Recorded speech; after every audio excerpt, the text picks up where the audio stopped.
Siyabingelela iy'ngane zakwethu-ke ezase-South Africa News TV. Siyacela uma uqala ukungena kuleli khasi lethu, cofa u-subscribe button.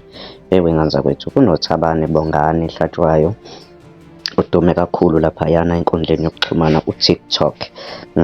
Kunogijimayo-ke laphayana enkundleni u-TikTok. Kuveza ukuthi engazuthi akasekho emhlabeni. Izingane zakwethu zindaba-ke lezi ezingemunandi. Sizokhumbula ukuthi uHlatshwayo ube nesithangami noma ubeba nendawo lapho abiza khona izenyanga ku-live, uyibiza ngemadlanga, bese kuba nje khona imibuzo nje ayibuza izinyanga, abuye enze nevidiyo futhi asho ukuthi hhayi ngoba esuke emelene nezinyanga nje, usuke ebuza imibuzo eqondile. Wena uma uyithemba into yakho kumele uphendule umbuzo asuke ubuza, engawubuzi kabi kodwa efuna uqonde into wena ozibiza ngayo. Uma uthi uyinyanga uziqonde uphendule imibuzo asuke eyibuza.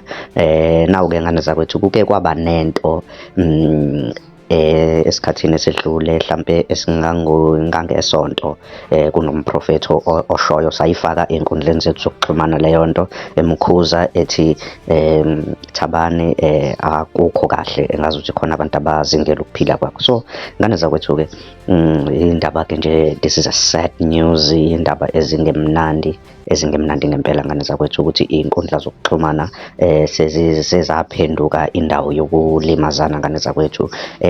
Into eyonewe ngomlomo ilungiswa ngomlomo.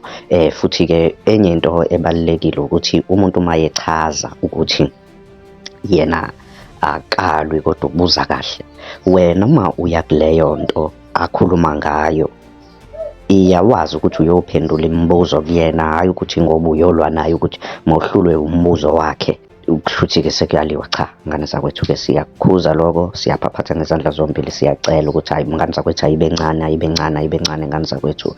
Siyacela ukuthi iy'nkundla zokuxhumana-ke futhi-ke noma ubani othanda ukuba nama-followers nabalandeli ekhasini lakhe, ngobani uyalivula ikhasi, kodwa siyacela nihloniphane ngane zakwethu, nihloniphe iy'nkundla zokuxhumana ukuze niphephe, ngoba abanye abantu abadlali. Ngane zakwethu, mina nawe sophinde sihlangane kwividiyo elandela. Danko, bye. Subscribe to this channel.